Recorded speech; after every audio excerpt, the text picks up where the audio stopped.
Hi ಎಲ್ರಿಗೂ ನಮಸ್ಕಾರ. ಇವತ್ತು ನಾವು ಮಾಡ್ತಿರೋ ಸ್ಪೆಷಲ್ ತಿಂಡಿ ಯಾವುದು ಅಂದರೆ ಅವಲಕ್ಕಿ ಚೂಡ.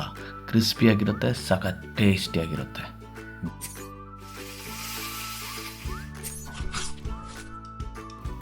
ಅವಲಕ್ಕಿ ಚೂಡ ಮಾಡಲಿಕ್ಕೆ ಏನೆಲ್ಲ ಬೇಕು ಅಂದರೆ ಪುಡಿ ಮಾಡಿರೋ ಸಕ್ಕರೆ, ಖಾರದ ಪುಡಿ, ಉಪ್ಪು, ಅರಿಶಿಣ, ಕಡಲೆ ಬೀಜ ಮತ್ತು ದಪ್ಪ ಅವಲಕ್ಕಿ ದಪ್ಪ ಅವಲಕ್ಕಿ ತಗೊಳ್ಳಿ. ಮಾರ್ಕೆಟಲ್ಲಿ ಬೇರೆ ಬೇರೆ ರೀತಿಯ ಅವಲಕ್ಕಿ ಇರುತ್ತೆ, ಪೇಪರ್ ಅವಲಕ್ಕಿ ಅಂತ ಸಿಗುತ್ತೆ. ದಪ್ಪ ಅವಲಕ್ಕಿನೇ ತಗೋಬೇಕು. ಇವಾಗ ಒಂದು ಪಾತ್ರೆಯಲ್ಲಿ ಜಜ್ಜಿರೋ ಬೆಳ್ಳುಳ್ಳಿ, ಮೆಣಸು, ಕರಿಬೇವು ಸೊಪ್ಪು ಹಾಗೆ ಹುರುಗಡ್ಲೆ, ಈ ಪುಟಾಣಿ ಅಂತಾರಲ್ಲ ಅದನ್ನು ತಗೋಬೇಕು. ನಂತರ ಒಂದು ಪಾತ್ರೆ ತಗೊಳ್ಳಿ, ದೊಡ್ಡ ಪಾತ್ರೆ. ನೀರೆಲ್ಲ ಕ್ಲೀನಾಗಿ ಒರೆಸ್ಕೋಬೇಕು, ಡ್ರೈ ಇರಬೇಕು ಪಾತ್ರೆ. ಅದಕ್ಕೆ ಸ್ವಲ್ಪ ಬೆಳ್ಳುಳ್ಳಿ ಸ್ವಲ್ಪ ಹಾಕ್ಕೊಳ್ಳಿ, ಸ್ವಲ್ಪ ಮೆಣಸು ಹಾಗೆ ಕರಿಬೇವು ಸ್ವಲ್ಪ ಮತ್ತು ಹುರುಗಡ್ಲೆ ಒಂದು ಪಾತ್ರೆಯಲ್ಲಿ ಹಾಕಿ ಸೈಡಲ್ಲಿ ಇಟ್ಕೊಂಡಿರಿ. ಇವೆಲ್ಲ ಯಾಕೆ ಈ ಪಾತ್ರೆಯಲ್ಲಿ ಹಾಕ್ಕೊತಿದ್ದೀನಿ ಅಂದರೆ ನಿಮ್ಗೆ ಮುಂದೆ ಹೋಗ್ತಾ ಗೊತ್ತಾಗುತ್ತೆ.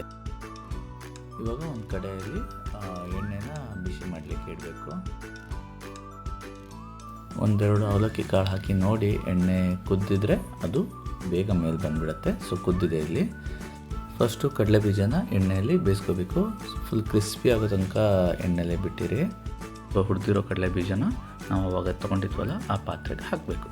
ಸೊ ಇದು ಹಾಕ್ದವಾಗ ಏನಾಗುತ್ತೆ, ಆ ಪಾತ್ರದಲ್ಲಿರೋ ಕರಿಬೇವು, ಬೆಳ್ಳುಳ್ಳಿ, ಮೆಣಸು ಎಲ್ಲ ರೋಸ್ಟ್ ಆಗುತ್ತೆ ಇದರಲ್ಲಿರೋ ಬಿಸಿ ಮತ್ತು ಎಣ್ಣೆ ಬಿದ್ದವಾಗ. ಆಮೇಲೆ ಈ ಪ್ರೊಸೆಸ್ನ ಒಂದು 2-3 ಸರಿ ಮಾಡ್ಕೋಬೇಕಾಗತ್ತೆ. ನಾವು ಎಷ್ಟು ಅವಲಕ್ಕಿ ತೊಗೊಂಡಿದ್ವಿ ಅದ್ರ ಮೇಲೆ ಡಿಪೆಂಡ್ ಆಗುತ್ತೆ. ಅದು ಮುಂದೆ ಹೋಗ್ತಾ ನಿಮ್ಗೆ ಗೊತ್ತಾಗುತ್ತೆ. ಸೊ ಇವಾಗ ಅವಲಕ್ಕಿ ತೊಗೊಳ್ಳಿ. ಅವಲಕ್ಕಿನ ಎಣ್ಣೆಗೆ ಹಾಕುವಾಗ ಸ್ವಲ್ಪನೇ ಹಾಕಿ, ಜಾಸ್ತಿ ಹಾಕ್ಲಿಕ್ಕೆ ಹೋಗ್ಬಿಡಿ. ಯಾಕಂದರೆ ಸ್ವಲ್ಪ ಹಾಕಿದರೆ ಫುಲ್ ತುಂಬ್ಕೊಬಿಡುತ್ತೆ ಎಣ್ಣೆ ಕಡಾಯಿ. ನೋಡ್ಕೊಳ್ಳಿ, ಸ್ವಲ್ಪ ಹುರ್ಕೋಬೇಕು. ಯಾಕಂದರೆ ಸ್ವಲ್ಪ ಕ್ರಿಸ್ಪಿ ಆಗಬೇಕಲ್ಲ, ಅದಕ್ಕೋಸ್ಕರ ಹಾಕಿದ ಕೂಡಲೇ ತೆಗಿಬೇಕಂತ ಇಲ್ಲ. ಸೊ ಎಣ್ಣೆನ ಅಷ್ಟು ತೆಗೆದು ಈ ಹುರಿದಿರೋ ಅವಲಕ್ಕಿನ ನೆಕ್ಸ್ಟ್ ನಾವು ತೊಗೊಂಡಿದ್ವಲ್ಲ ಮುಂಚೆನೇ, ಅದಕ್ಕೆ ಕಡಲೆ ಬೀಜ ಎಲ್ಲ ಹಾಕಿದ್ವಲ್ಲ ಆ ಕಡಲೆ ಬೀಜ ಇರೋ ಪಾತ್ರೆಗೆ ಹಾಕ್ಕೋಬೇಕು. ನೋಡಿ, ಹೀಗೆ ಬಿಡಿ ಬಿಡಿಯಾಗಿ ಹಾಕ್ಕೊಳ್ಳಿ. ಇವಾಗ ನಾವು ಏನು ಅವಲಕ್ಕಿ ಹಾಕ್ಕೊತ ಇದ್ದೀವಲ್ಲ, ಸೊ ಇದು ಕೂಡ ಕೆಳಗಡೆ ಏನು ಬೆಳ್ಳುಳ್ಳಿ ಅಥವಾ ಮೆಣಸು, ಕರಿಬೇವೆಲ್ಲ ಇದೆ ಅದೆಲ್ಲವೂ ರೋಸ್ಟ್ ಆಗುತ್ತೆ. ಒಳಗಡೆ ಸ್ವಲ್ಪ ಬೇಯ್ತಾ ರೋಸ್ಟ್ ಆಗುತ್ತೆ. ಒಳ್ಳೆಯದು ಹೀಗಾದರೆ. ಸೊ ನೆಕ್ಸ್ಟ್ ಇದೇ ಪ್ರೊಸೆಸ್ನ ನಿಮ್ಗೆ ಎಷ್ಟು ಅವಲಕ್ಕಿ ಬೇಕು ಅಷ್ಟು ಹಾಕ್ಕೊಂಡು ಆ ಪ್ರೊಸೆಸ್ನ ಕಂಟಿನ್ಯೂ ಮಾಡಿ. ಇವಾಗ ನೆಕ್ಸ್ಟ್ ಬರೋ ಪಾರ್ಟಿ ಇದೆಯಲ್ಲ, ಅದು ತುಂಬ ಇಂಪಾರ್ಟೆಂಟು. ಹೆಂಗಂದರೆ ನನ್ನ ಮದುಮಗಳು ರೆಡಿಯಾಗಿದ್ದಾಳೆ, ಬಟ್ ಶೃಂಗಾರ ಇಲ್ಲ ಅಂದರೆ ಹೆಂಗೆ ಹೇಳಿ, ಅದೇ ಥರ ನಮ್ಮ ಈ ಚೂಡಾಮಣಿಗೆ ಸ್ವಲ್ಪ ಶೃಂಗಾರ ಮಾಡಿ ರುಚಿ ಕೊಟ್ಬಿಡು. ಸೊ ಇದಕ್ಕೆ ಫಸ್ಟ್ ಏನು ಮಾಡಬೇಕು ಅಂದರೆ, ಖಾರದ ಪುಡಿ ಸ್ವಲ್ಪ ಹಾಕ್ಕೊಳ್ಳಿ. ನಿಮ್ಗೆ ಎಷ್ಟು ಬೇಕು ಅಷ್ಟು ಹಾಕ್ಕೊಳ್ಳಿ. ಫಸ್ಟ್ಗೆ ಸ್ವಲ್ಪ ಕಮ್ಮಿನೇ ಹಾಕ್ಕೊಳ್ಳಿ, ಯಾಕಂದರೆ ನಂತರನೂ ಆ್ಯಡ್ ಮಾಡ್ಬೋದು. ಇವೆಲ್ಲ ನಾವು ಮಿಕ್ಸ್ ಮಾಡ್ತಾಯಿದ್ದೀವಿ. ನೆಕ್ಸ್ಟ್ ಸ್ವಲ್ಪ ಉಪ್ಪು, ರುಚಿಗೆ ತಕ್ಕಷ್ಟು ಸ್ವಲ್ಪನೇ ಹಾಕ್ಕೊಳ್ಳಿ. ಯಾಕಂದರೆ ಮುಂದೆ ಬೇಕಾದರೆ ನಾವು ಆ್ಯಡ್ ಮಾಡ್ಕೋಬೋದು, ಅದಕ್ಕೋಸ್ಕರ. ಇವಾಗ ಅರಿಶಿಣ ಹಾಕ್ಕೊಳ್ಳಿ, ಅದು ಸ್ವಲ್ಪ ಹಾಕ್ಕೊಳ್ಳಿ, ಸ್ವಲ್ಪನೇ. ಇವಾಗ ಸಕ್ಕರೆ ಹಾಕ್ಕೊಳ್ಳಿ ಮೇಲೆ. ಇದು ಕೂಡ ನಿಮಗೆ ಎಷ್ಟು ಬೇಕೋ ಅಷ್ಟು ಹಾಕ್ಕೊಳ್ಳಿ. ಸ್ವಲ್ಪ ಖಾರ ಬೇಕಾದರೆ ಸಕ್ಕರೆ ಕಮ್ಮಿ ಹಾಕಿ. ಇದು ಚೆನ್ನಾಗಿ ಬ್ಲೆಂಡ್ ಆಗಬೇಕು. ಖಾರ ಮತ್ತು ಈ ಸಕ್ಕರೆ ಚೆನ್ನಾಗಿ ಬ್ಲೆಂಡ್ ಆಗಬೇಕು, ನಿಮ್ಮ ಹದ. ಓಕೆನಾ? ಇವಾಗ ಇವೆಲ್ಲವನ್ನು 2 ಸೌಟ್ ತಗೊಂಡು ಮಿಕ್ಸ್ ಮಾಡ್ಕೋಬೇಕು. ಚೆನ್ನಾಗಿ ಮಿಕ್ಸ್ ಮಾಡ್ಕೋಬೇಕು.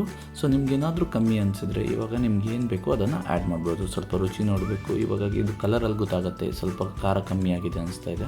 ಸೊ ಸ್ವಲ್ಪ ಖಾರದ ಪುಡಿ ಹಾಕ್ಕೊಳ್ಳಿ. ನೋಡಿ, ನಾನು ಸ್ವಲ್ಪ ಖಾರದ ಪುಡಿ ಹಾಕ್ಕೊತಾ ಇದ್ದೀನಿ. ಸೊ ಖಾರದ ಪುಡಿ ಹಾಕ್ಕೊತ ಇದ್ದಂಗೆ ಸ್ವಲ್ಪ ಸಕ್ಕರೆನ ಹಾಕ್ಕೊಳ್ಳಿ. ಯಾಕಂದರೆ ಇವೆರಡು ಚೆನ್ನಾಗಿ ಬ್ಯಾಲೆನ್ಸ್ ಇದ್ದರೆ ಚೆನ್ನಾಗಿರುತ್ತೆ ಟೇಸ್ಟು. ಸೊ ಇದೆರಡು ಬ್ಯಾಲೆನ್ಸ್ ಮಾಡುತ್ತೆ, ಖಾರ ಮತ್ತು ಸಿಹಿ. ಸೊ ಮಿಕ್ಸ್ ಮಾಡ್ಕೊಳ್ಳಿ. ಅವಲಕ್ಕಿ ಚೂಡ ಅನ್ನೋದು ಈ ಟ್ರಾವೆಲ್ ಮಾಡುವಾಗ ನೀವು ಇದೆಲ್ಲ ಮಾಡಿಕೊಂಡು ಒಂದು ಕವರ್ಗೆ ಹಾಕ್ಕೊಂಡು ಹೋದರೆ ಚೆನ್ನಾಗಿರುತ್ತೆ. ಹಾಗೆ ಸಂಜೆ ಟೈಮ್ ಸ್ನ್ಯಾಕ್ಸ್ ತಿನ್ನೋರಿಗೆ, ಟೀ ಕುಡಿತಾ ಸಖತ್ ಕಾಂಬಿನೇಷನ್. ಆ್ಯಂಡ್ ಆಲ್ಸೋ ಡ್ರಿಂಕ್ಸ್ ಮಾಡೋರಿಗೆ ಇದು ಸೈಡ್ಸ್ ಆಗಿ ಹೆಲ್ಪ್ ಆಗುತ್ತೆ. ಹೊರಗಡೆಯಿಂದ ತರಬೇಕಂತ ಇಲ್ಲ, ಮನೆಯಲ್ಲೇ ಮಾಡ್ಕೊಂಡು ತಿನ್ಬೋದು. ಸೊ ಈ ಪ್ರೊಸೆಸ್ನ ಕಂಟಿನ್ಯೂ ಮಾಡಿ. ನಾನು ಫಸ್ಟು ಮುಂಚೆಯಿಂದ ಏನು ಹೇಳಿದ್ದೆ ಸೇಮ್ ಪ್ರೊಸೆಸ್, ಅದನ್ನು ಕಂಟಿನ್ಯೂ ಮಾಡ್ಕೊತ ಹೋಗಿ. ನಾನಿಲ್ಲಿ ಫಾಸ್ಟ್ ಫಾರ್ವರ್ಡ್ ಮಾಡಿ ತೋರಿಸ್ತೀನಿ. ಸೊ ನಾನು ಫಸ್ಟ್ ಏನು ಹೇಳಿದ್ದೀನಿ ಅದೇ ರಿಪೀಟೆಡ್ ಪ್ರೊಸೆಸ್, ಅದನ್ನೇ ಮಾಡಬೇಕು. ಬೇರೆ ಏನು ಎಕ್ಸ್ಟ್ರಾ ಏನು ಮಾಡಲಿಕ್ಕಿಲ್ಲ. ಟೇಸ್ಟ್ ನೋಡಿಬಿಟ್ಟು ಸೊ ನಿಮ್ಗೆ ಹೆಂಗೆ ಹದ ಬೇಕೋ ಆ ಥರ ಹಾಕ್ಕೊಳ್ಳಿ. ಸೊ ವೀಕ್ಷಕರೇ, ಅವಲಕ್ಕಿ ಚೂಡ ಇಲ್ಲಿ ರೆಡಿಯಾಗಿದೆ. ಹಾಗೆ ನಿಮಗೊಂದು ಪ್ರೋ ಟಿಪ್ಸ್ ಕೊಡ್ತೀನಿ. ಅದು ಏನಪ್ಪ ಅಂದರೆ, ದಯವಿಟ್ಟು ಇದನ್ನು ತಿನ್ನುವಾಗ ಸ್ವಲ್ಪ ಈರುಳ್ಳಿ ಮಿಕ್ಸ್ ಮಾಡ್ಕೊಳ್ಳಿ. ಟೇಸ್ಟ್ ಸಖತ್ತಾಗಿರುತ್ತೆ.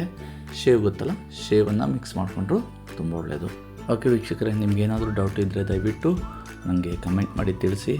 ಹಾಗೆ ಚಾನಲ್ನ ಸಬ್ಸ್ಕ್ರೈಬ್ ಮಾಡಿಕೊಡಿ. ಮುಂದಿನ ವೀಡಿಯೋದಲ್ಲಿ ಸಿಗ್ತೀನಿ. Thank you so much for watching.